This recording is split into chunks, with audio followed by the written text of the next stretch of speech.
Ladies and gentlemen, welcome back to another episode of College Football UK. As ever, I am your host, Fletch, and performing, well, what Like sound monkeys? What effects, are we? crowd sound effects for us is Gary, who is back again this week. Even all, He's out. He won't be joining us next week. He is at the Beatboxing World Championships. Lord,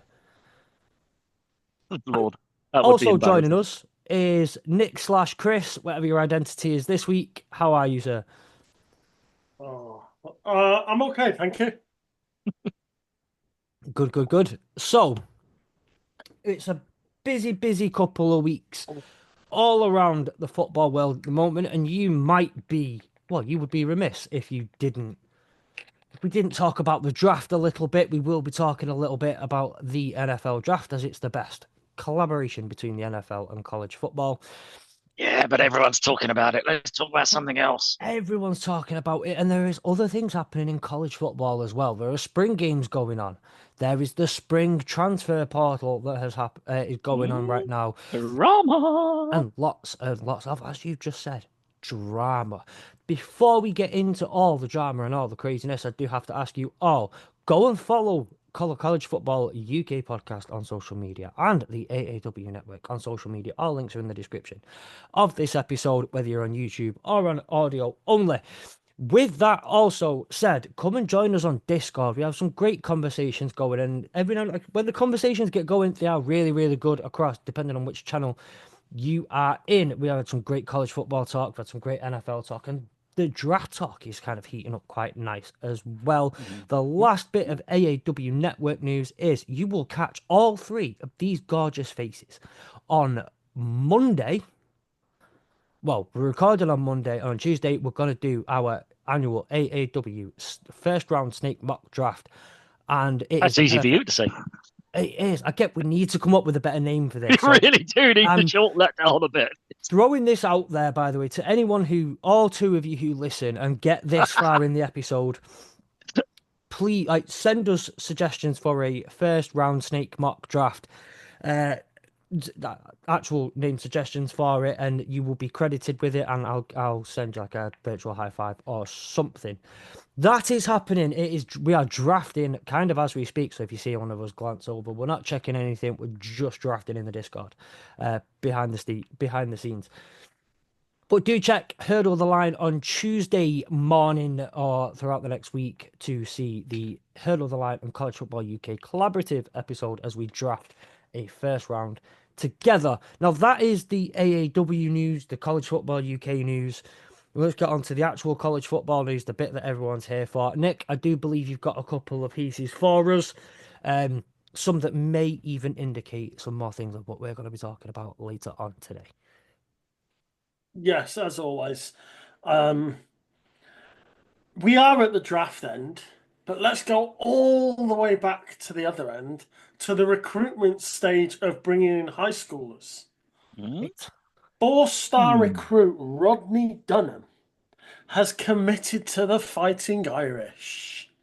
That's why you started there. There we go. That's There's right. always a There's reason. always a fighting Irish link somewhere. The defensive end rated number 6 in his class will join the Fighting Irish and I assume be our new Wonder Star. So, Mhm. um, That's a good grab for the Irish. indeed. I'll get your opinions on this. Kent State have sacked head coach Kenny Burns after a winless 0-12 season. So my question to you is, why now? Why Why now? so late? Why not sack him 3 months ago? The season finished ages ago. Why are you sacking him today or this That's week? my point. That's the I question I'm asking. um I saw that this week. I think I wrote this Monday. I think it was, and this I'm like, why so late in the spring? Because uh as because Fletch has recruitment's said, the done spring and games and all sorts. It's like So you. I, yeah, there is a reason. Oh, go on. did he upset somebody? Was there something naughty Kent flying State around? football coach Kenny Burns fired for ethics other violations. Oh, Oh, that's interesting. okay. So Essex. So KSU, here's the article. Public records obtained Monday by the Akron Beacon Journal, a pillar of the integrity of journalism. That's very sarcastic. I've never heard of them before. I'm very sorry to Akron Beacon Journal for being so They sarcastic. Anyway, could well be they a very reveal fine organization. that universities, they're in Akron, so they must be. Must be. That Zip it up. university administrators concluded Burns violated various university policies, including those having to do with honesty and conflicts of interest, and did unspecified things that could have opened up to KSU to potential scandal or ridicule. Now, and did unspecified things is so ominous and opens Whoa. so many avenues. Nick's biting his lip there. Yeah. A KSU president, Todd Deacon, I'm very sorry, Todd, if I've just butchered your last name, laid out the violations in termination letter sent to Burns April 11th. The letter does not detail what Burns may have done, but offers hints about what led to the termination. In the letter, Deacon begins by pointing out Burns' significant, repetitive, and intentional violations using his P card, a card university officials use to purchase supplies, travel, and other work-related needs. He spiked the punch bowl. I'm so He glad. may have dipped something in something. I'm just going to say I'm glad I continued reading after just the term violations using his P card. Yes, yes, because yes, I already had the punch bowl comment loaded in the chamber before you even said that. That's ethics. Yeah, but it's a weird timing. You're right. It's like maybe that investigation has been ongoing, and this is now finally they can kind of go, right. You've done all this stuff. You got to go. You can't carry on. I said yeah. I hadn't seen. I must have seen this and wrote this note down before that article came out later on the Monday, because at the time I saw that they'd sacked him and I didn't know why, and I just left it like that. So thank you, Fletch. Always covering the bases. No worries. Good man. It's always got next one. Next one I've got. Quarterback Brendan Sullivan will leave Iowa after entering the transfer portal, which opened today and runs till Friday next week. Yep. What is interesting is he only transferred from Northwestern a year ago. Didn't he transfer from somewhere else to Northwestern? I don't know, but he only transferred from Northwestern to Iowa in the spring portal last year, and within a year, he's gone again. Got to get out. Did he play last year? I think he did. Yes, he was number one QB, I'm sure. Mika Hudson, formerly of Texas Tech and Texas A&M, has entered the transfer portal. I think he's just trying to collect as many Texas teams. Just going to go Texas. I'm saying who left it? What other Texas teams? He's going to go either the Longhorns or somebody else in Texas. Happy birthday to the mighty coach that is Bill Belichick, 73 today. The mighty Bill Belichick. Coach. Many happy returns, old Bill. California running. Listens. He does, yes. He's a big fan. Big fan. California running back Jaden Ott, who was in the transfer portal, who was the second highest rated player in the transfer portal, is no longer in the transfer portal. He has left it already. His new home is Oklahoma. Oh, where the wind comes dashing through the plains. Indeed. So I've got two more pieces. You two decide where you want to go, because they're going to cause some discussion. We've got the quarterback issue at Tennessee with Nico Iamaleava. Nice. I'm glad you said his name. There you go. Yep. Or we can go with Colorado retiring jerseys. Where would you like to go? So I think we've got to go Nico, right? No, well, I'm gonna provide some reasoning for why we're gonna do it the other way around. Colorado's thing is I say an isolated incident. They kind of both are, but Colorado's incident is the incident on its own. The Nico Iamaleava incident brings us nicely into further transfer portal talk, so it can open up the further discussion going forward.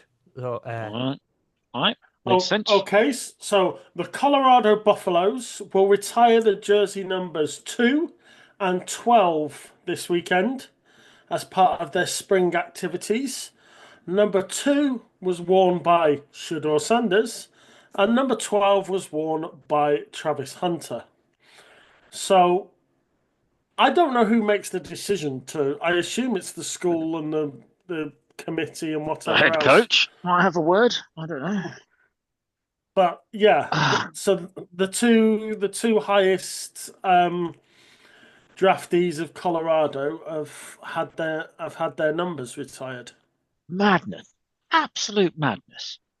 I mean, You don't have enough numbers for the squad of a college team anyway. Exactly. That's the first thing. And these are not odd, numbers that are not going to want to be used again. 2 and 12 are, very high numbered usage. You wouldn't, an offensive line number or a 98 or a 99.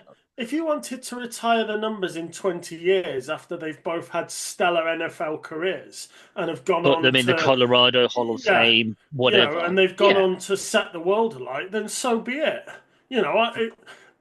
It's like, okay, I'll apply it somewhere else. Tom Brady didn't have an absolute massive Michigan career. He was quite often second choice or third choice, came on when the game needed, holding down or whatever, or they were chasing. He didn't have a stellar college career, but he had an absolute phenomenal NFL career. His number's been retired at the Patriots. He got into the Patriots Hall of Fame without having to wait the 4 years. He will go into the NFL Hall of Fame. If Michigan turned around and said, we're going to retire Tom Brady's number, I wouldn't have an issue with that. No. But I don't get why they're retiring 2 jerseys based on a 3-year... Not even, I mean, it's, I suppose 2 seasons, isn't it? 2 seasons for Sanders, yeah. It's like, I mean, Hunter is maybe the first Heisman Trophy winner that ever came out of Colorado. Maybe there's an argument for that. But not now, as you say, in X amount of years, usual sort of 5-10 year period or whatever else. Not the year that they have graduated in, or whatever you're calling it when, they're going off and get drafted. They're not graduating. It's insane. It just seems... Also, on a business model type, aren't they potentially losing out on shirt sales with NIL now if they retire those numbers? I don't know how that would work. Well, I would think you'd just keep selling the shirts with those names on. Yeah. Because they would just become retro shirts, wouldn't they? Retro shirts or legacy shirts or, whatever, legend shirts that always buy a Colorado shirt with I can see your brain ticking, Fletch. I can see Fletch going like... So I wanted to throw it out there that I kind of get the Travis Hunter one. Yeah. He's a Heisman winner. First Heisman Trophy winner out of Colorado. I kind of get it. Yeah. I believe second. Rashawn Slater won the Heisman. There you go. Not Rashawn Slater, Rashawn Salam. Sorry, won the Heisman out of Colorado. You're right. Rashawn Salam. I believe his number's also been retired at Colorado as well. Nick, shut up, that's part of my pop quiz question. Shut up. Shut up. So, I never said any of that. But what I will thought, but I get it. He's a Heisman winner, arguably he's one of the best prospects coming out of college football in a long time. Travis Hunter's name, if he's terrible in the NFL, I'm not saying he will be, but if he's terrible in the NFL, he will still be being talked about in 5 years' time. For negative people reasons. Still talk about, still talk about great college players. But also, now, right? People love to talk about the downfall, and he will be used in every draft for the next 10 years. It'll be but do you remember Travis Hunter? What we all thought he was going to be great. But I do get the next Johnny Manziel, basically. I mean, yeah, you could go down as the next Johnny Manziel. He could be, but Marcus Russell. He's one of the greatest Colorado Buffaloes of all time, a Heisman winner. I get it from that point of view. It's the Shador Sanders one that bugs me. Mm-hmm. Can you Yep. can you retire one without the other? That's the is that the angle they're playing at? That you can't You wouldn't retire have had. Hunter's. Can you retire Hunter's jersey without acknowledging Sanders and retiring his? I think that's Well, I the think. line that they've had to Yeah, I take. guess I can see the argument. I disagree with it completely because Travis Hunter played both sides of the ball and was potentially, the way he's going forward, a better cornerback than he was wide receiver. So, Has Sanders spent 2 years at Colorado or three? Because he was at Jackson's. They were I think both he at came Jackson across, State, didn't he? weren't they? 2 years. I think he came when Daddy took over. 2 years. Yeah. Yeah, they So, were both at Jackson State, and then Sanders took them both to yeah, Colorado with him. Excuse me. yeah. Yeah. But it's So, yeah, but I think the Shador Sanders one, it does boggle. In a way, it boggles me. If you are looking for a reasonable football-based reason why, I cannot come hmm up with anything. James, it. So what? He could potentially be a top 10 pick. And I get you, Colorado, but how many schools, right? How many times is Georgia? If we're retiring numbers for top 10 picks, careful. You're gonna get Georgia. ahead. You're gonna get ahead of yourself. Nick might have these questions lined up already in his pop But quiz. I mean, Georgia would have no jersey Uh, numbers left. yeah, I mean, you think any if you looked at anything, Ohio State, Michigan, any of the big teams that are NFL producing colleges, if they retired a jersey every year that a Heisman Trophy winner or a high ranked a number one draft pick went, everyone would be running around in unnumbered jerseys. They'd have to play like old high school numbers or fullback, and they have to just write the Roman numerals. Roman In numerals or something, 40 or like those years, random rugby teams that you see that don't actually have numbers but just have like position things on their backs because they'd have no sign numbers. Like this, language. yeah, and yeah, ASL or something like American Um, Sign Language. It'd be insane. either that Mr. Tumble or needs a new job. we'd be saying it's, with 256 days to go until the NFL draft 2037, this guy is actually the best player to ever wear the number 256 jersey. So when Maybe people do that's it. things like that. Maybe So that's it. The countdown where everyone picks a jersey that it's that many days till the draft. but We'll I end up in that situation. I totally agree. And maybe if you were talking about an FCS school, I would get it if you had a top 10 overall pick because it is so rare. But for you to be a Power 4 school, if that's the reason, then you're a Power 4 school, grow up.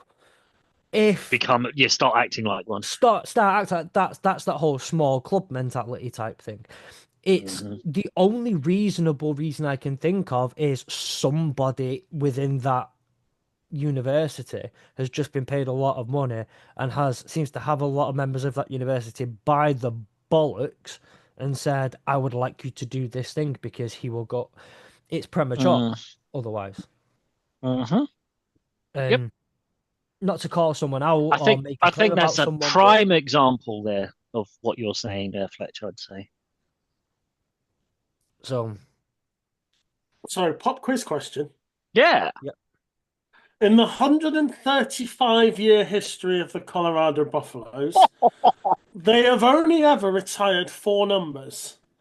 Four. Rassam Shalom at 11 is one of them. Name the Right. other 3. Give me the other 3. They had a QB. They had like what was the QB's name? Pretty good. Brought them, 90s sometime. I feel Jewett? like I feel like Jewett? I'm Jewett? not staying quiet because I don't know the answer. Nope. I'm staying quiet because No. about 30 minutes, 45 minutes. I'm not staying quiet because 35 minutes ago I had the answer up on my screen in front of me, so I kind of feel like I'm cheating a little bit. Okay. They haven't done Cordell Stewart, No. Byron but they're White. doing Shador Sanders. Byron White, Bobby Joe Anderson. Romig, and Bobby Anderson are the three players that have had their numbers retired. Byron White wore 24, Bobby Anderson wore 67, and for some reason I didn't write down what number Joe Romig Joe Ronig was wore. 67. No, Joe Romig was 67 and Bobby Anderson was 11. No, Rami Shalam was 11, wasn't he? 19. No, he's 19. 19. That's why the reason he was the he was the Heisman winner from Colorado who got it, and I read as well that the three numbers that aren't Shadar Sanders, Travis Hunter, or Rashaan Salam have all been put back into circulation, and anyone who wears those numbers will wear a commemorative patch. So I did not know this. I mean, these are retired. I'm just reading something now. So Bobby Anderson's number was retired in 1970. So yeah, they've kind of brought it back round with a Bobby Anderson patch, probably. Yeah. And again, Joe Romig, 1963. I can imagine that's probably come and been worn 2 or 3 times subsequently since then with a patch. And as you say, geez, that's okay. Number 20. Next time I watch Colorado, although I don't think anyone will be watching nearly as much Colorado now this year. But I mean, Dion's always, box office. I will be paying attention to those numbers because I want to see the patches. Yeah. That's bizarre. And that leaves us with the small news of Tennessee. Yes, which didn't create any waves this week at all. Nobody knows about it. It's a very small story. No one's talking about it. It's not leading the headlines on ESPN at all. And it's not. I saw something today, where, like, jokingly, a picture of, Nico's dad, sort of saying, when you FAFO'd your son's potential future career over 80K and you've lost $46,275,000 and change over what is in effect, I want an extra 80K or something. It's like, what have you done? What have that team, what have those agents, what have those advisors, So the story as the story goes, I'm sure people who are listening to this podcast, the 4 men and their dog, people that are listening to this podcast, it's just the dog that's listening. It's the dog that's we're running the background right now, so our dog doesn't feel alone. Yeah. Hi, dog. Hi, doggy. I'm sure the people listening to this know what's going on, so I'm not going to go into massive detail as to what's happened. But Nico Iamaleava has left Tennessee. He's had a falling out. They've chucked him into the transfer portal. Basically, he tried to hold out for more money. He missed a meeting. He missed a training session. So they said, on your bike. They were paying him $2.25 million, and he wanted closer to the $4 million that Carson Beck was getting. Again, they said, on your bike. So didn't it also sort of subsequently start to filter out that other team got back in contact with the Tennessee head coach to say, hey, they've been sniffing around here as well?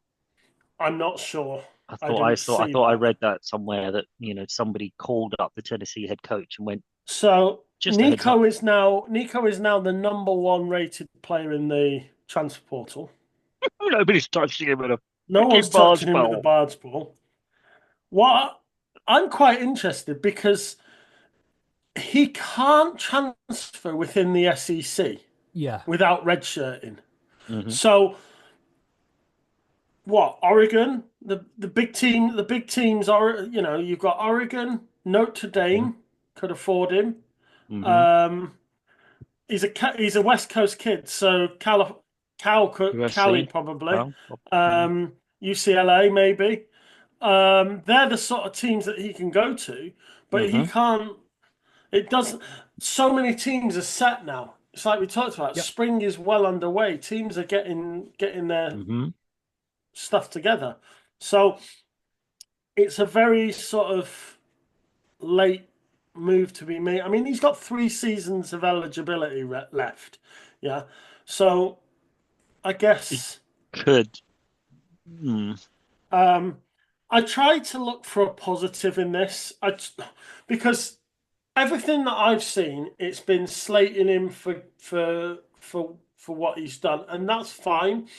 But I tried to look at it from the other side. Regardless of whether he thinks he's worth more money or not, moving away from that Tennessee and that Tennessee offense and moving to somewhere that has a slightly more pro ready, pro style offense, because it's a very non pro offense at Yeah. Tennessee. Yep. I don't know whether, if he has 3 years in a different offense, whether that makes him a better draft pick. So But on the flip side of the coin, it doesn't look good on your CV. No. So, This stain isn't going away even yeah. after 2 years. Even if he lights it up, as you say, if he goes somewhere into a pro-ready offense and lights it up, he's still going to have that. I'm going to preface this by saying that this does open up the talk about the spring transfer portal. So just a couple of prefaced pieces of information. The spring transfer portal opened today, Wednesday, April the 16th, the day of recording, and will run until next Friday, I believe. So it's 9-10 days that the spring transfer portal is open. For those of you who are new to college football and don't 100% know what it is, this is the January transfer window of college football, right? Yep. This is the one where your big name players are not really transferring. This isn't really going down. These are backups. These are roster players. These are depth chart players. These are the ones who've got to spring training and then went, well, crap, I'm not the starting linebacker that I thought I was. It's not very often. Or if you do have a stud or a very good player, it's someone who's gone to there's NIL going on, but there's also whoa. Why am I at Kent State right now? I could legitimately go to a Penn State and potentially make a bit of a name for myself here and big up my stock. But it's mostly your roster pieces, your depth chart pieces. These are not big, but every now and again in January, a player becomes available. Someone's who and these things do happen in most sports. So just let's kind of preface that with a couple of things. And Nico Iamaleava is obviously the big name of the transfer portal. He's the big one. So I'm going to throw this one out there. So Nico's NIL deal, he has asked for, and I do believe, and I've read a lot on it, 4 million. And as you've already mentioned, Nick, there are only a handful of teams out there who can afford it. Those are your big schools. The question I've got is, in the spring transfer portal, those big schools, for the vast majority of the time, now have their quarterback. They either have the quarterback situation sorted, or they're deciding between two of the three guys in house. Right? Yep. The only one, right, who you look at, there are various different teams that are in this position, but the chances that they've got the option they're going to start with in August is in the house already. They are in the building. They are going to throw some footballs at spring game. I look at a team like Notre Dame, and I think Notre Dame could very well have something to say in this, but I don't think that it's got anything to do with where Nico goes. I think it's got to do with Tennessee's new open job at quarterback. Notre Dame have, 3 quarterbacks who could win the starting job next year? 3. Yeah, there's a three-way battle. Exactly. So, someone wins it, someone's the backup, and someone's really, really upset. Someone doesn't want to be there because you don't want to be the third stringer. The boy band, basically. Yeah. You don't want to be the backing singer. Who goes and joins the other boy band? Who goes and tries to have the solo career out of the boy band? So you'll have one of them. I think one of them could turn around to Tennessee and go, I'm here. Hello. Notre Dame want me to be the third stringer, but I can come in and do your thing fine. Nico's probably best bet, and the one it looks like the most likely right now. I don't think Oregon are one of the few ones that could potentially afford him, but and may need the quarterback at UCLA. They have history with UCLA, as you say, as a Cowboys, a Southern California boy. The problem is UCLA have put the price in front of him, and it is And he not don't like close to it. what he wants. It's Nope. not close. It's much closer to what Tennessee were offering him. Much So is closer. he worth the 4 million he wants? No. Real? It's a The toughie. quickest It's a answer you get toughie. out of me all night to any question. That's a No. toughie. If the question is, right, I before don't. all this, I I don't think he's wonder worth it either. But I don't think Carson Beck's worth the 4 million he's getting either. that's, So I I don't think that's, think. it's all, you almost say that's market value in a weird sort of way. Is that around about, for a starting QB, that is that market value? Possibly, I yeah. think he should have done it in December. If he wasn't happy and they weren't giving it to him, he'd just come off the back of a pretty reasonable game and a pretty reasonable season. Got them to the playoffs. You know, he 9, 10, 11 wins. He would have been able to do a Carson Beck then. Maybe Miami would have gone in for him. Maybe, a team would have gone, yeah, you're our guy. We'll give you closer to what you're asking for, than, what you're now throwing your toys out the pram about. Could have worked. I don't. It's a weird one. I think he's got the skill set. He will find somewhere. Someone will take him, even with the baggage and the black mark against him of now he's a, he, disruption, locker room, and all those sorts of, personality things that will now follow him around like a bad smell. Someone will there'll still be a director of football or whatever they're called, out there at a college will go, we'll give you a shot because we think you've got the skills. But I don't know. I don't know if he'll ever shake this off. I am going to throw this out there. Now, this argument was made by Spencer McLaughlin today, in today's episode of Today's episode. 'cause Locked on college. I've locked on college football. I'm going to use his wording. Now, this was my opinion anyway, genuinely. But Spencer McLaughlin has a way with words that I just don't. And his way of wording is better than mine. So I'm going to kind of steal his wording, although I completely agree and had the thought beforehand. His best bet right now, because he's not going to have it much better than he is at Tennessee. If he goes to somewhere like UCLA, he's not going to have it any better. If anything, he's going to have it worse. He's going to struggle more in the Big Ten at a school like UCLA more than he would struggle in the SEC at a school like Tennessee. Tennessee aren't going to be too different. Yes, it's not the greatest school in terms of propping him up for NFL success in an NFL ready offense, in a pro ready offense. Granted, but Tennessee Volunteers are the only team right now that offer him the best opportunity at success at the college football level. If I was him, I would walk back into the Vols building in a few days and say, I'm sorry. Yeah. Put Cap your in tail hand, between your legs, cocked it up. Yeah. but I'm Bad sorry. advice or something. Would you, go Yeah, down that I've road? got some Yeah. bad advice. I've got some. That's not. Those words aren't in his vocabulary though. Probably not, and I don't think it will happen. Kids these. I'm not talking. I'm not just talking about college QBs or anything else. How many kids do you hear these days say "I'm sorry"?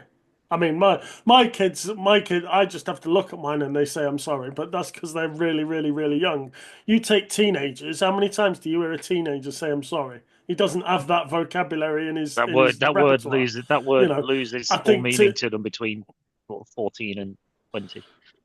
Yeah, so I think expecting that from, effectively, what is it, 18, 19? You know, Yeah.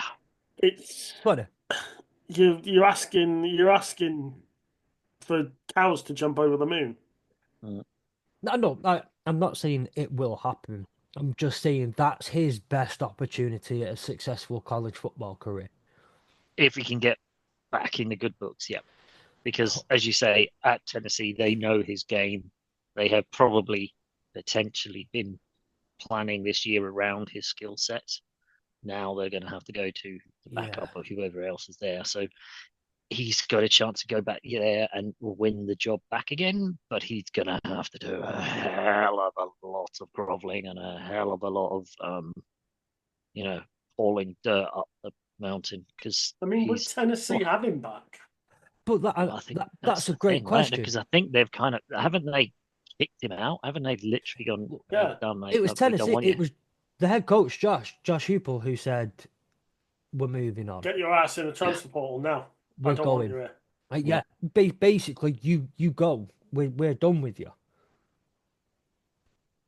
So it's similar to what the Falcons. I guess probably relatively similar to what the Falcons have now done with Kirk Cousins, and just basically gone, be here if you want. You aren't starting at quarterback. Yeah, we're moving on. We're doing our own thing now. Paid you the money, so he'll be a Steeler. Stay here. If you, do you know what? Go do your academics. That'll do you nicely. Go do that. That'll sort you nice. But the funny thing is with UCLA now, again, they're the best school for him right now in terms of with contact and whatnot. And I do have something to mention on his transfer portal entry that is quite important to what happens with him. Something that I've learned about this week with regards to the transfer portal, but he has a history with UCLA, or his family does. His brother recently committed to UCLA. Basketball? Football. Okay. Then decommitted and flipped to Arkansas. I'll give you two guesses at what his brother's name is. Rico. Iamaleava? No, Madden. Madden. Yep. Wow. Madden. Yep. Okay. So I've got many thoughts as to why he's called Madden, but we'll go with the nice one and the thought that like their dad wanted to give him a really cool name that would set them up for football. Maybe, Similar. or Dad wanted to honor the great John. Yeah. Go with that. Yeah. So, but they already, like I said, they already have a slight history with UCLA, that family, as his brother has recently committed, then flipped to Arkansas. So, but I say the UCLA offer is apparently nowhere near what Nico wants or is asking for. It's nowhere near the $4 million. And you are going to take a lot less money, probably, and then go to a worse school in a worse position. Yeah. The phrase "shot yourself in the foot" or "cut your nose off to spite your face" grass is not always greener. There are many things to say, isn't there? Is very seldom as true as it is today. That's my big word for the day, by the way. Is seldom. My smart word for the day. Is you're using it, but be careful you don't overuse it. You have to use it seldom. So he is the best player in the spring transfer portal right now. Yep. He has 3 seasons of eligibility remaining. Number 2 in the transfer portal is outside linebacker David Bailey, but he's already transferring to Texas Tech. Number 3 is mentioned earlier, Jaden Ott. He's going to Oklahoma. Number 4, Bo Atkinson, defensive end from North Carolina. He's got 2 seasons of eligibility left. He's obviously decided he doesn't like Bill Belichick, and he's off. Joe Cotton, offensive tackle, South Dakota, 2 years left. Gio Lopez, quarterback from South Alabama, 3 years left. Trebor Pina, wide receiver from Syracuse. He's got 1 year left. I think Gio Lopez is probably going to end up at UNC. I think I'm hearing, he'll go. Reckon? Yeah. And then the last scene out the top 10, Jack Andrews, tight end, coming out of California. TJ Bush Penn Jr., State, probably. defensive end coming out of Liberty. Can we go? Liberty, I didn't hear the one Liberty. before the defensive end. Can you just repeat that one, please? Jack Endries, tight end. Yeah, I thought so. It's just the smoothness in the way it sounded like you said his tight end. Jack Endries. Jack Endries, A tight tight end from end. California. He may have a tight end. I don't know what his body looks like from behind. He may have a tight end. I'm not sure. And finally, rounding out the top 10, Xavier Hill, offensive guard, is going to Colorado.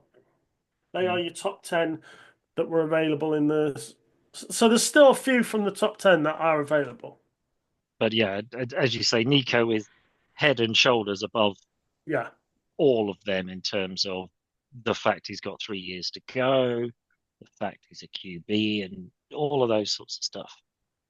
But I mean, the Gio Lopez one is cool. Okay, that's nice for Bill Belichick. But name one of the. I don't think none of those are shift the needle players. It just goes to show again, it's the January transfer window. Nothing is program shifting. Some of those are like a couple of those will go and be good starters in decent power. None of those are Omar Mamouche. Is that what we're saying? No, none of those are Omar Mamouche. Mamouche. To continue with the January transfer window. The greatest Egyptian player to grace the Premier League, may I say? You could say as much as you like, but you are wrong. I don't like them up the road, but I can't even agree with you. I can't agree with you there. Sorry. No, I know. Sorry, I don't like them. That is a massive reach. That is a reach. It wasn't so much of a reach as just a little.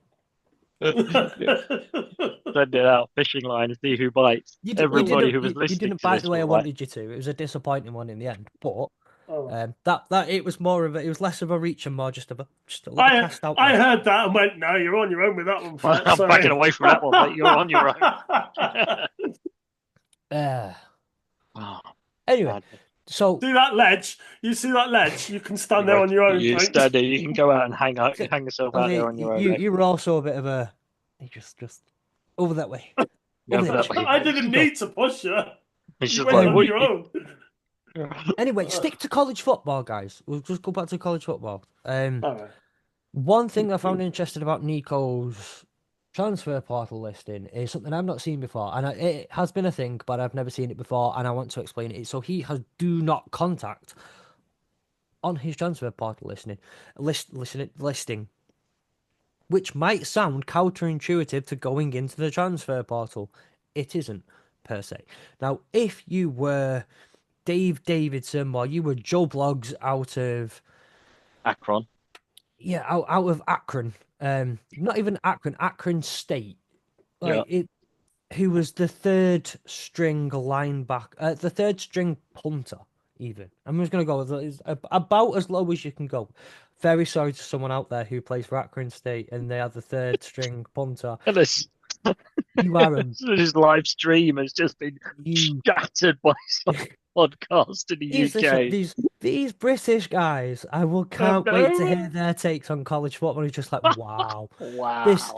Even they. Thing is, his mates will run into training on Saturday going, hey, did you see what these guys said about you this week? But yeah, so if you Joel Bloggs, the third string punter for Akron State, if you put do not contact on your transfer portal listing, yes, it's extremely counterintuitive because, my friend, no one was calling you anyway. Yeah. But if you are someone like Nico, it's not as counterintuitive as you might think. So, do not contact, is that what it says on the tin? Teams cannot contact you. Yeah. This is normally done by players who have narrowed down their selection and they can go and negotiate with teams, not the other way around. Gives the player a bit more power on who they can go to and where they can go. Where they can shop themselves to. Exactly. So again, it's counterintuitive if you've got no offers. It's counterintuitive if you aren't really talking to schools or the schools you are talking to don't really do it for you. Someone like Nico will have had conversations at least. Or his agents will have been speaking to someone at a program and they've said, well, we'd be interested in that conversation. Very much so. We'd put an offer together for him. Those things. So, Nico is listed as a do not contact, which would suggest again that he has his lines of inquiry and he knows where, or that those are appropriate lines of inquiry that he is willing to look down. So he will have places that he wants to go. But if you do see that a player is has do not contact, that's what it tends to mean. So yeah. The weird one. You wonder, as you say, do not contact. Is he, keeping his head down? So he doesn't want to, doesn't want to be spammed by everybody going, "We need a QB. Who are you, by the way? You're some, you know, FBS team or FCS team, or not even D2, way down there." And they're like, "We just need." Be like, "Come on now." But is he also, as you say, I'm sure his very, very clever advisory team have a plan in action and have already reached out to potentially their next victims of or whatever. Yeah,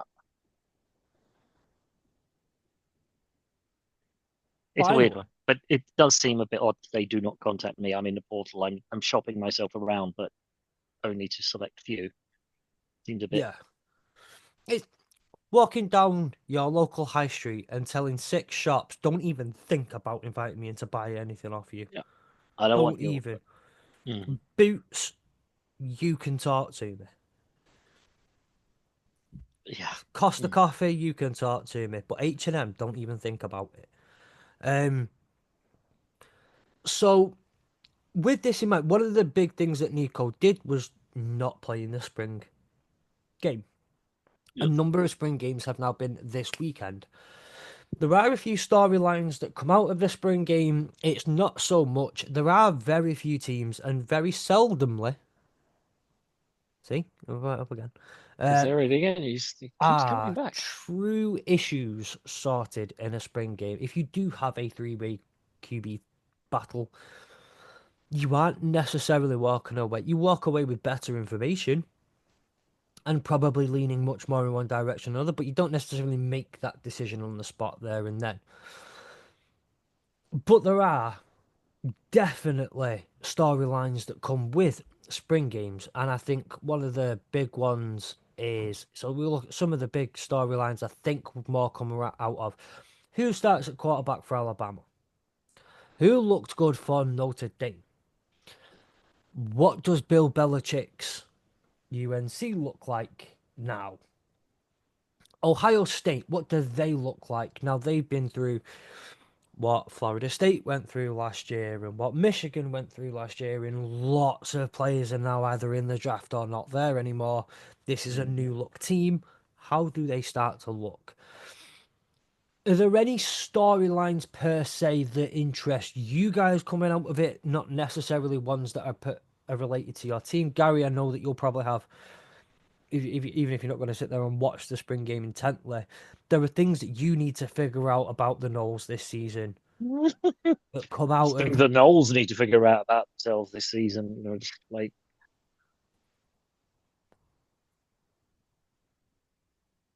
but yeah, are there any storylines in particular that you guys like, something you want to seek out with spring games? just from my point of view, just what sort of Knowles team are we getting this time round? Because that was such a drastically bad team last time out. They need to either strip it all back and start again, but you can't do that in college, not quickly. Seriously found out that shopping the transfer portal as heavily as they did to make up for the getting demolished in the draft didn't work. What do they do this time round? Because and who's going to be the player that stands out and start to kind of take this team forward? I'm not even sure who we've got at QB this year. It wasn't just. It wasn't just like. It wasn't just like the step backwards, was it? I mean, it was literally a It was, complete yeah. all the way back to the. It's I It's mean, snakes and ladders from 99 all the way to 2. yeah, it was literally from the top of the tree So right to the bottom. it's not that you it's not that you rolled back to the main pack and just joined the pack. Yeah. You literally went all the way back to the beginning. It's like, well, you weren't. I don't know. I mean, But what's I don't expect the. Go on. My question there to Gary though is, what is it you're looking at? Is it who's ready to turn around? Who was there? Are you looking at who was there last season? Who's saying, right, that wasn't good enough. Let's take the bull by the horns and just new season, new start. Let's get it. Don't be like. Are you looking for?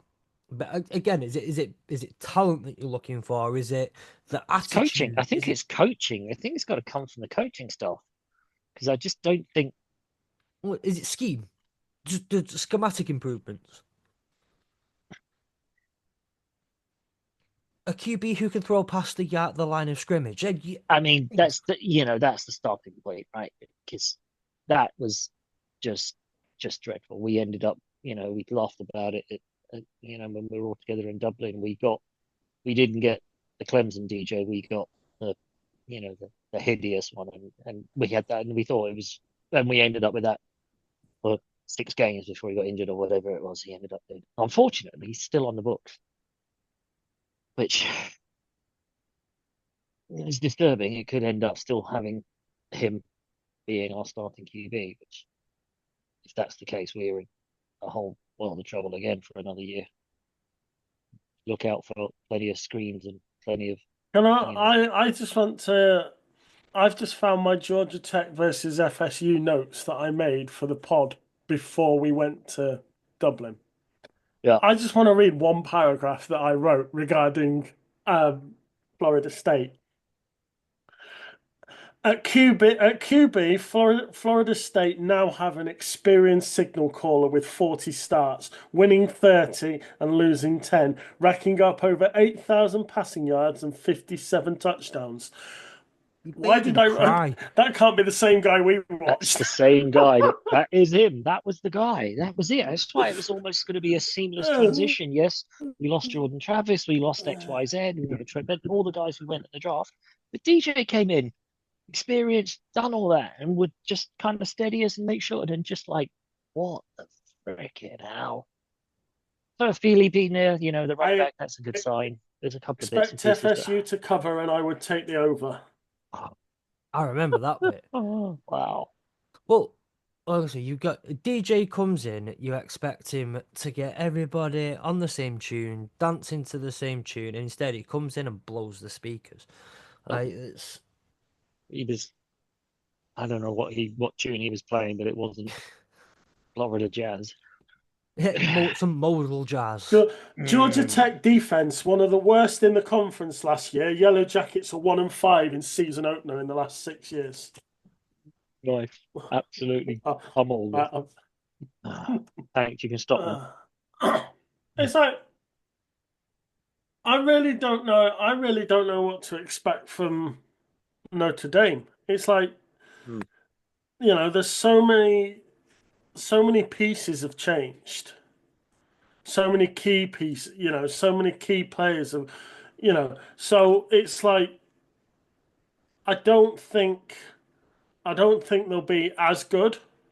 I don't expect a 11-0 run after going, or a 10-0 run after going 2-1. But there's because with the exception of the coordinator, most of the coaching staff has stayed where it is. So I think that at least the Irish have got sort of continuity. Yeah, but I'm not.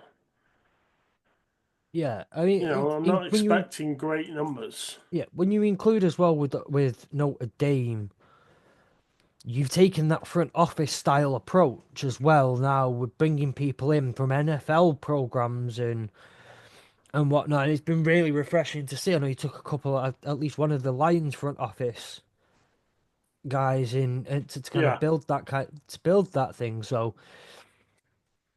for me, just if I'm looking at anything from FSU right now, I will just want to see better than last year.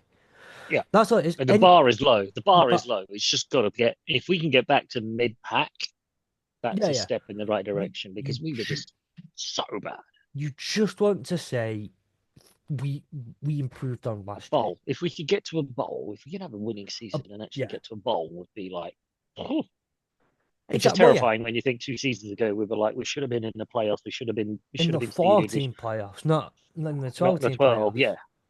And, Um, it's but it's the nature of the beast. It is college football, and yep. we talk about the kind of the cyclical nature of the NFL, but college football does have, to an extent, its own cyclical nature, and dynasties aren't dynasties forever. The dynasties come to an end, and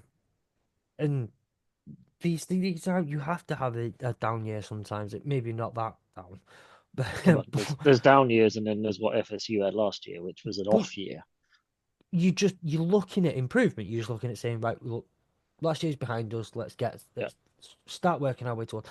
One of the things that happened with FSU though was you were losing recruits because of it, and Mm-hmm. that damages you going into 2025 just as much, and it starts to damage you 2026 as well. So I think what you want better than last year, and that's enough to start recouping some of those lost Yeah. recruits.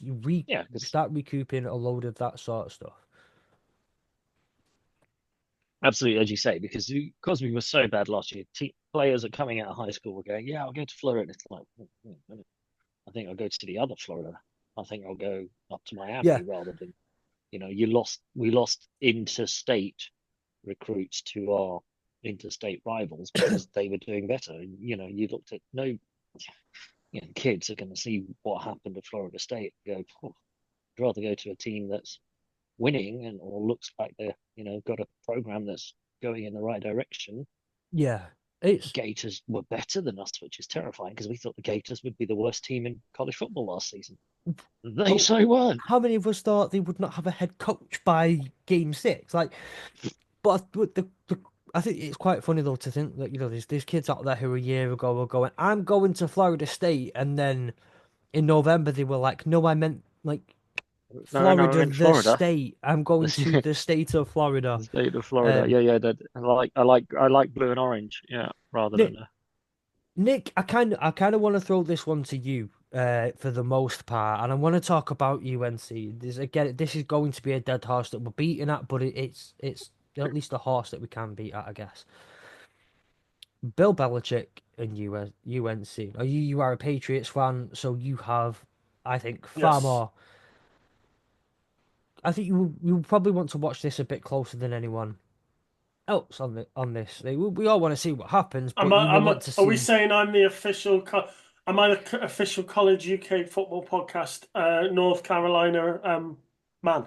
Am I the official cover for you North are Carolina? Yeah, you I was. are our nominated Tar Heel for the year. Yeah. Yeah, and Okay, right. I can put you in I touch with will my put them friend. behind Old Dominion then. Old Dominion. I still rep Old Dominion, but Yep. I will Old Dom add NC. That's it. yeah. So I'll add Old Dom North and Old Bill. Carolina. I'll put you in touch with my mate whose wife is a professor at UNC, and you can have hopefully some insider information there. Not quite sure how much insider information she gets over in the department that she's in, but we'll see. The what do we want to see from Bill Belichick? Well, I know the spring games happen. What do we want to see from it? What's the kind of thing that needs to come out of spring? Is it just a case of like, hey, look, this is clearly what the Bill Belichick culture is going to be. This is what we're going to be seeing from them. And is it fair? And I'm going to ask you this question. I live personally by the 3-year head coach rule. I give myself the 3-year rule. I know most people live by a general 3-year rule anyway. I think that should be similar for college. would it be fair for a coach? Is it fair for a coach like Bill Belichick to maybe to have people think that he shouldn't be eligible for the 3-year rule and he should be able to get success going even earlier than that? I think, um, I think if you look at let's start on his contract. If you look on his contract to start with, when he signed a contract with North Carolina, there was the buyout clause that existed for the first few months, and it was 10 million, and that was to prevent him from getting taken by the NFL as soon as the season had finished and the sackings had gone round. But I think after that, after June, his buyout drops to 1 million. On the 1st of June, it drops to 1 million. That says a lot about how much North Carolina feared that he wasn't going to be there very long at all. That he might have been using them. I think now that he's in the building, I think I am very surprised that the likes of Patricia and Joe Judge and all his minions didn't go and join him. I was saying for months, so I expected uh, Josh McDaniels to go and replace Freddie Kitchens. I expected Matt Patricia to be his DC. Well, his son was his DC, wasn't it? Matt Patricia will come in as a specialist coach. Joe Judge will come in as special teams, and lo and behold, none of that happened. And so I think I I don't think as fans of football, I don't think we will necessarily see much difference. I think a lot of what's going on with Bill Belichick now is going on behind the scenes.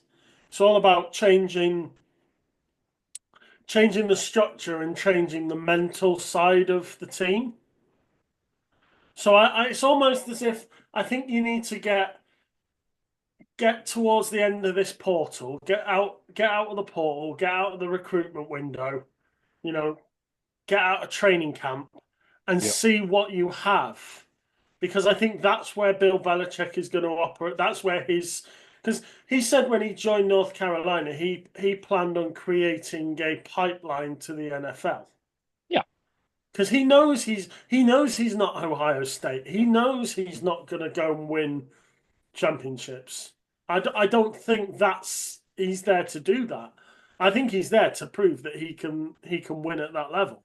Yeah. That his skills can transition from the professional game to the college game.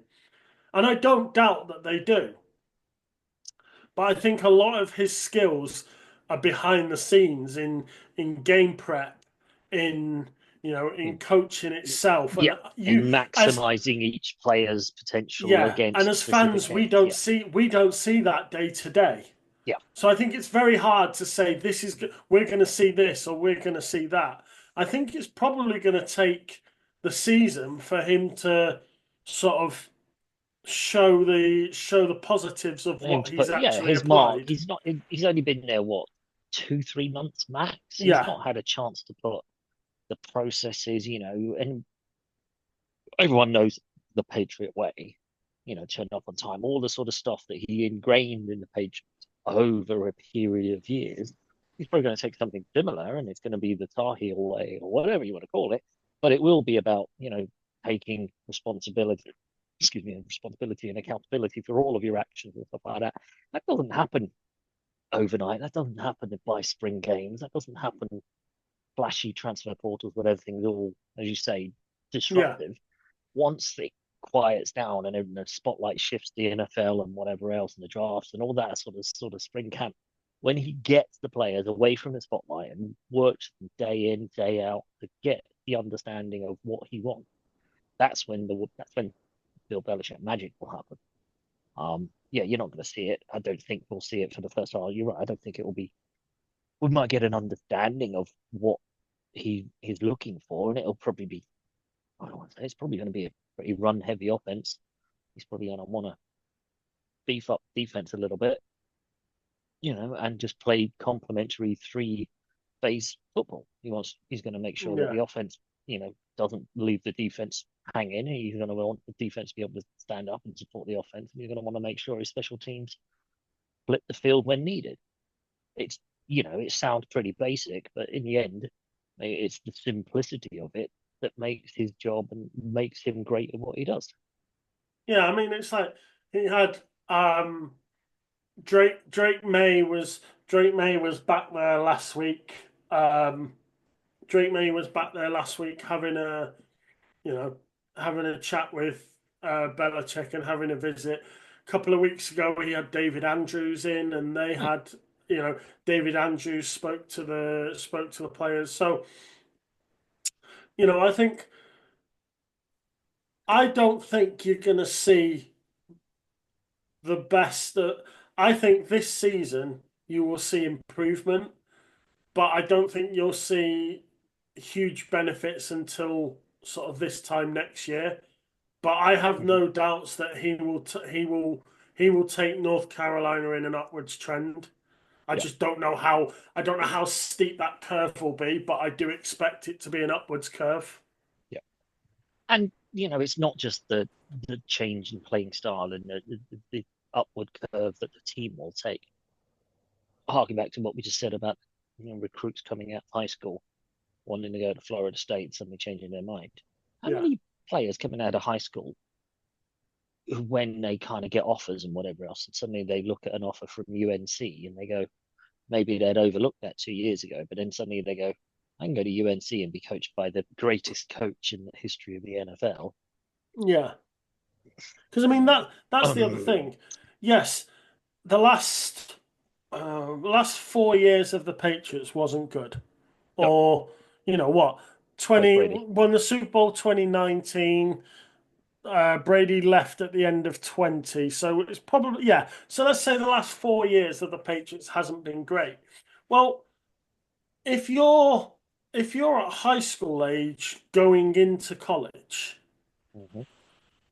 at 17, 18, you've probably been aware of football since you were what, 5, 6, 7?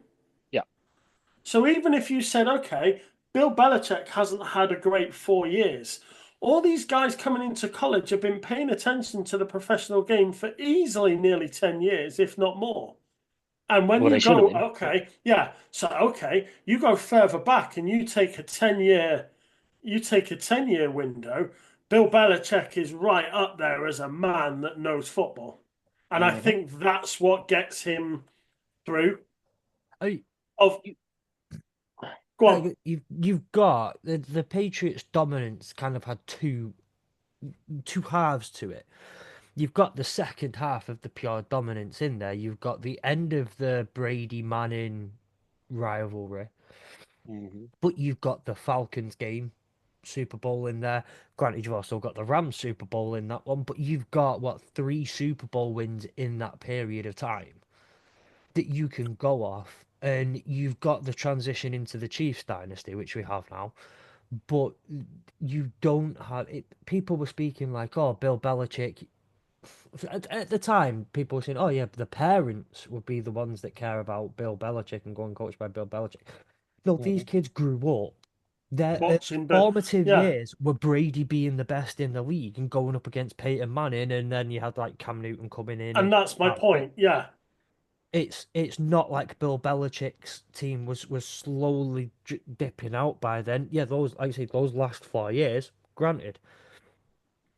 But a good chunk of those, and those kids' formative years before they got to high school, were the Patriots being dominant.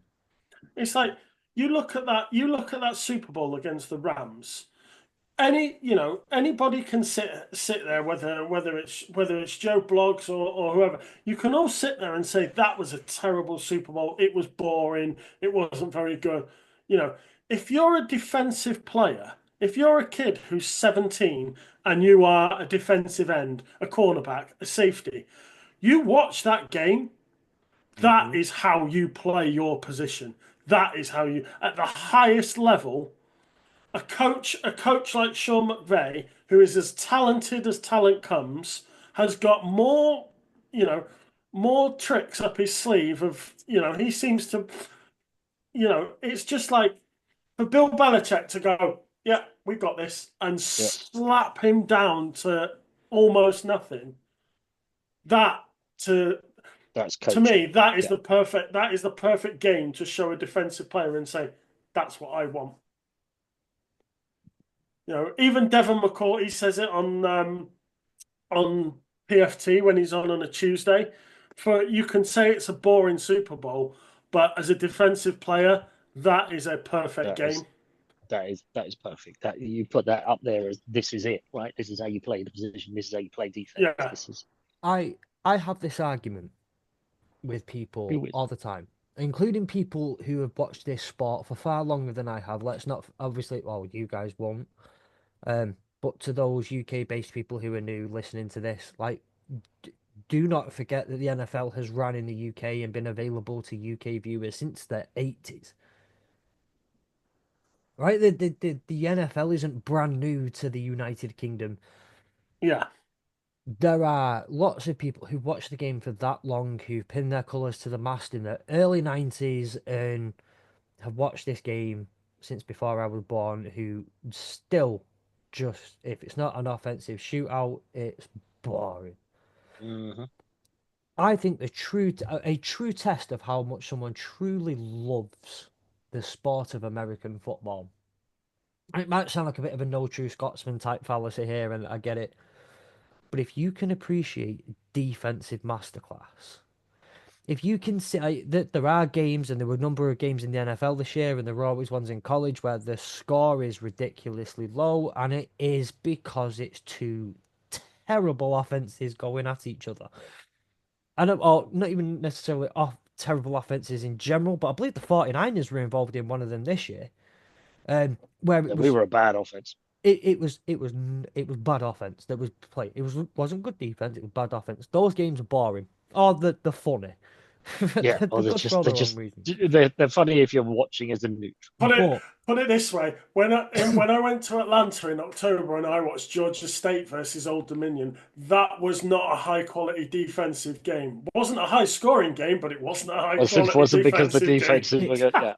And but those arm wrestles 6-3 when both defenses are on top, where it's just like, you've got decent offenses, but they're getting shut down because the defenses are just so good. Those are the games. It's hard to know the difference at times. And again, we all like big plays. We all like touchdowns. We all like that sort of stuff. But it takes a lot to be able to truly appreciate good defense and notice it when you see it. And I think that says a lot about how someone who truly appreciates the sport truly knows the defensive side of the ball. And that's, if you want to be a football player, you best, especially if you want to be on the defensive side of the ball, you've got to know what good defense is. And if you know what good defense is, you want to go and play for someone like Bill Belichick. Yeah. To move on slightly, and I know to start wrapping up, there is one little bit of a discussion I want that is around the draft. Now, I'm not going to say too much on it because I spoke about this on Hurdle the Line on Monday night. If you want to hear my thoughts on this for the most part, you can go check out the latest episode of Hurdle the Line on the AAW Network. So, some news came out of New Orleans this week that Derek Carr has another issue with his shoulder. Requires surgery, and they don't know if he'll be able to play in the 2025 season. Yeah. This leaves right now all they have at the quarterback position. Bennett? No, Spencer Rattler. Spencer Rattler. Who was bad? When he stepped in? Ooh. The Saints pick at number 9 and now maybe in the market for a quarterback. Yeah. We all have sat there and I think all come to the agreement that Cam Ward is going to be the first quarterback off the board. And it's the first player off the board. The first pick of the draft. And look, in whatever alternate universe you want, any alternate universe, Cam Ward ain't going out the top 2 or 3. Right? Yep. Just throwing that one out there if he does. But the next quarterback off the board consensus is Shador Sanders, and now it is currently believed up until a week ago that number 21 to the Steelers was the most likely position he would go. If not, there may not be another quarterback go in the first round. Now, are we looking at Shador Sanders at number 9 to the Saints? And We're definitely ruling out Sanders to the Giants. Well, this is my this kind of raises the question, and if you want to put that concept forward, you are more than welcome. But if, let's say, Shador Sanders does go at 9, what does that mean for the rest of the QB market? Does anyone panic? Does anyone? What do the Steelers do if now Cam Ward and Shador Sanders are no longer going to be on the board? If you're the They Steelers, reach for the other QB who's been invited to sit in the green room too early. or, and my other question, I want to throw this one other potential spanner in the works. There is a ancient man, probably somewhere in a rainforest, taking some form of He's in a dark cave somewhere, isn't he? Isn't he? taking some form of substance. Mushrooms. He is more than likely at this moment in time going to the Steelers. Does that change anything? I'm only asking because we can talk about the draft as much as we want. We'll be repeating what most of the people are saying. This is where again I think the QB market could switch up a little bit, and it could get a bit hot. Do you think? So it's currently looking like, as we say, if Sanders does not go to the Giants at 3, they've got bigger needs. They've got bigger needs. They've got themselves with Russell Wilson, Jameis Winston. They're okay. They're okay-ish. They'll get by. Does that? I would say, does that force the Steelers to trade up to make sure they get Sanders if they want him that badly before 9? But then the Steelers have got haven't got trade. They've got no leverage. They've got no capital. Right. They've got nothing. This is how I see it. Aaron Rodgers is going nowhere but the Steelers. If he goes to the Steelers, he's either going to retire or he's going to play for the Steelers. If he plays for the Steelers, it is a 1-year deal. That does not affect their future. They will still need a QB for the future. It does, because it means they'll pick it even higher next season. No, but my point being, in this, me personally, I think the Steelers should take Shador Sanders at 21. If he's available. I think he should be available, because this is where I go on New Orleans. If you look at their roster, they have so many problems, so many holes. One QB is not going to sort out the problem. So why waste a number 9 pick on a QB that is not going to improve the team when you have got so many holes in the trenches? You've got Jihad Campbell, you've got Will Campbell, you've got any of the defensive tackles, linebackers and stuff. You've got top 10 players there, right? Yeah, they have so many holes that they could be picking. Okay. They could even trade back a very little bit, a couple of picks if they really wanted to, just to pick up some extras. I don't think, whether it's Spencer Rattler or whether it's let's get Kirk Cousins for a year, let's go and trade for him, or let's see who else is on the free agency market still. Or let's go and do a Minnesota Vikings. Or Teddy Bridgewater's wrecked his knee. We need a quarterback at the last second trade. I think the New Orleans need to just write off this draft as we will get the best player for what we need. Do not worry about the quarterback this year. We will take the hit this year that we are a bad team. And next year you have Nussmeier, you have Drew Allar, you have Carson Beck, You have better quarterbacks Archie coming Manning's out coming out next year. year. Manning's not coming out next year. He's staying. He's doing 2 years at Texas. Guarantee it. Nil money. Well, this was I'll his bet you 100 freshman year, quid wasn't right it? here, right now. Nil money. Sorry? He'll stick around. This is a true freshman, isn't he? So this is his first year. So he has to have at least 2 more years out of He's got 2 more years of high eligibility. school anyway. So Manning isn't coming out next year. So you've got Nussmeier, you've got Alar, you've got Carson Beck. Those three alone are better than what is on offer this year. Yeah. I would have said I would DJ's put coming all out those. next year. Great. I'd put all those three ahead of Cam Sanders Ward. and No, Cam I Ward. put them all three of them ahead of Cam Ward. So you have a better option at QB next year. Going with Spencer Rattler or Kirk Cousins or somebody is gonna make sure you pick quite high up next year. You're not going to win many games, but you're not going to win many games at New Orleans with Sanders either because you haven't got the roster to do it. So why waste a pick on Sanders when you can get a better player for the trenches that you need? And then you can get a better quality QB next year. That's me personally. If I was in charge of the Saints, that's what I'd be doing. I'd be trench roster this year. I'd worry about my QB next year. I'd go to Atlanta and I'd say, look, I'll take Cousins off your hand for a year. You know, Yeah.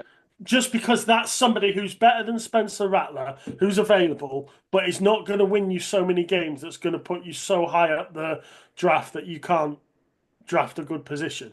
So I want to throw this out there: the Saints can't afford Kirk Cousins. What But he it only would costs take, 10 million. But they yeah, can't. they've got no cost cap. They can't. They're well over the cost cap at the moment. They can't afford to take that 10 million.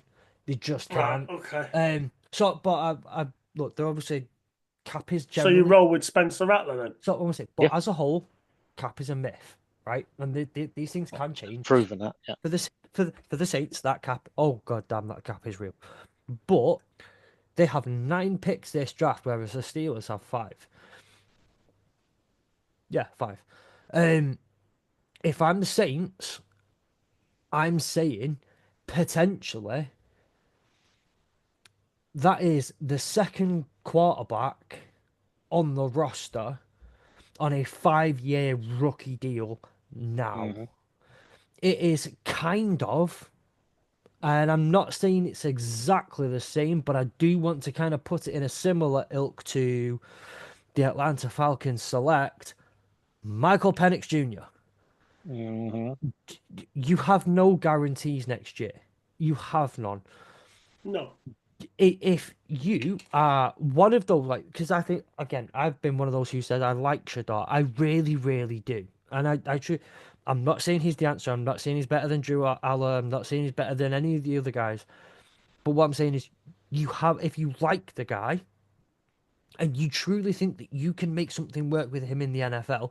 Now, his dad, Falcons legend, might not like him going to the Saints. You've got that in there. But if you've got a guy you like and you really feel you can get something to go with him, get him in the building now on that rookie contract with the 5th-year option as well at the end, and you can help some of that cap situation in comparison to getting another 95-year-old, except he's not in a cave somewhere doing he's at Coles buying more slacks. You've got Kirk Cousins for 10 million. It's a lot potentially cheaper. dodgy Achilles. Yeah, with a potentially dodgy Achilles. I think just the risk reward, given the contract, given the age, given the potential upside. If you're choosing between Shadar and Kirk Cousins right now, as that quarterback who's gonna come in, I'm taking Shadar every day of the week and twice on Sundays. Right. So okay, let's go back to 20 whatever it was when the Saints took Trey Lance, the Patriots took Mac Jones, the Bears took Justin Fields. Unfortunately, it was the Niners who took Trey Lance. Niners took Trey Lance. Bears took Fields. Mac Jones went to the Patriots. Who else went? There was 5, wasn't there? Who was? But my point being, how many of them worked out? even though they were supposed to be great. None of them are still. None of them are still with the same team that was drafted them. And they're all struggling. I mean, Justin Fields has got a 2-year starting gig at the Jets, but it's the Jets. It's the Jets. Trevor Lawrence is the only one. Trevor Lawrence, he wasn't the same year, was he? Yes, he was. Yes, he was. Yeah, he was the first one. But he's not tearing. He's not tearing it up at Jacksonville. He's not living up to. And that's kind of my point. Just because you think the guy is going to work out doesn't mean he's going to. So. No, it is not. There is no guarantee in football. Nope. There was no guarantee that Patrick Mahomes was going to be who he was going to become. No, and I completely agree. Like I'm fully with you, but I just think that argument can be equally made the other way round. Yes, it can. Drew Aller can have a terrible year in college and rupture something that he shouldn't have ruptured. There are arguments the other way around. My dad's the OC. My dad's the OC. Dad, can I come and play for you? But I'm just saying, like, at the end of the day, and this is something that I think most people, every single pick is a gamble. Yeah. Every single pick is a gamble, and that's why I think the best thing you can do is go off what you think is the amount of information you have, because none of us have a crystal ball. If you do, like, I don't know, I'm sure there's prizes for showcasing things like crystal balls that work. To demonstrate that kind of thing. So go get money. And two, but we don't have that information. We don't have hindsight. We don't have that information. So all we can do is go for what information that we have, and it's the good organizations that make the good decisions. It's the ones who make the additional requests, not just how good a player is, not whether it's the ones who understand which skills translate to the NFL in comparison to college. It's the ones who understand, does he fit the scheme? Does he fit the culture? Does he fit? How are him and the head coach going to work? How are him and the OC? There are so many different things, and it's a gamble, and you just have to go off the information that you have. I'm not necessarily advocating that that's a thing, and I would definitely make that decision. But if that's what you feel as the New Orleans Saints, that's the best decision that we can make, you've just got to hit and hope. Yeah, you got to take a swing. Essentially, I think they've got to take a swing. But I think I'm with Nick on they have too many other glaring holes, and there are better options at that position for them. I mean, I don't know. I don't know what the Saints have got, but would they be in a position to take a good lineman or a good defensive end or whatever else at 9, bundle whatever left they've got to go back in at 32 and pick up Milroe to get the 5th-year option? Yeah. I said they've got 9 picks, and they could bundle some of that together with somebody and go, hey, Eagles at 32, you're not picking him. We want him. We'll take him now. We'll get a 5th-year option of him because he's still a first rounder, even if it's 32. Yeah. That to me would be a better option for the Saints to do that. Yeah.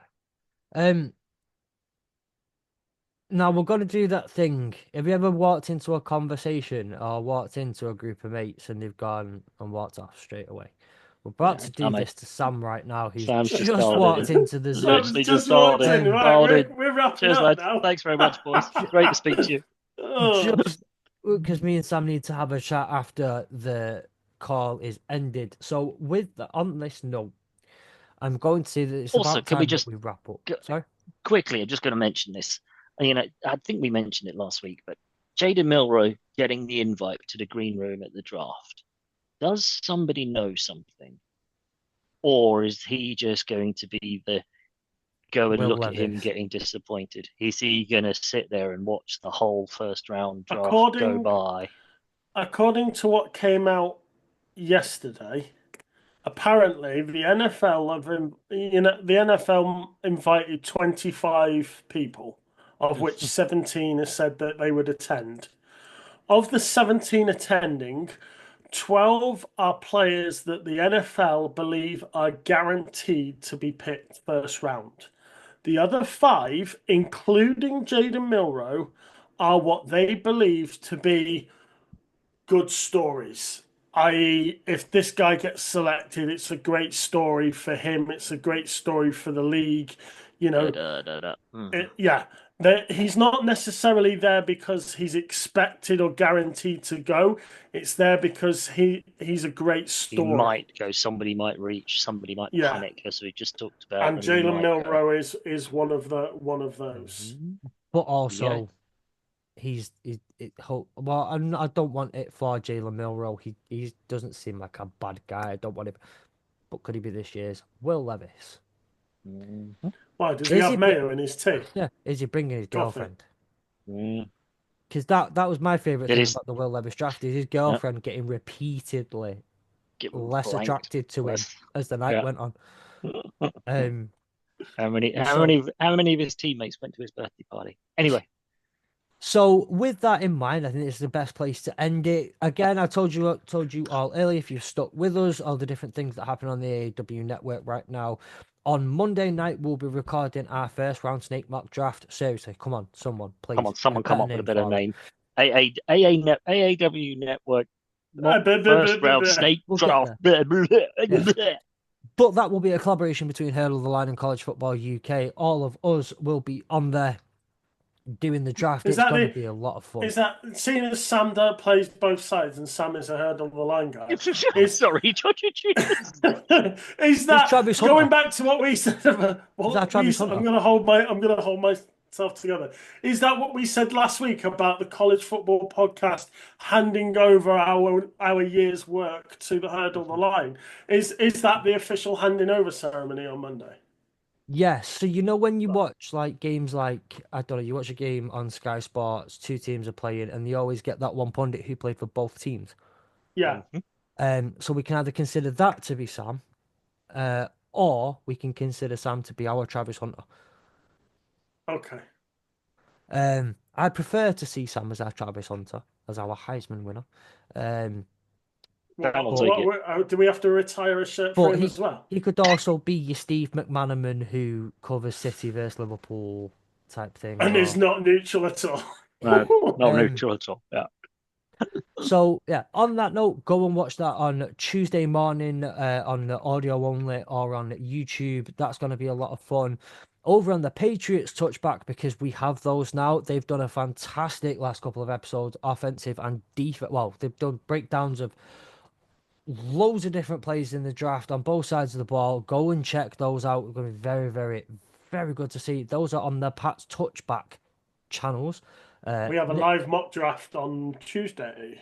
There's a live mock draft on Tuesday. So much mock drafting going on at the moment. So you definitely go and check those out on the Pat's Touchback, where you will, if you don't have enough of your Nick fix today and on Monday, then Tuesday will push you right over that edge. And then you'll get next Wednesday as well. So much of Nick. I had a holiday because I knew it was coming. I knew that I had so much to give. So much to share.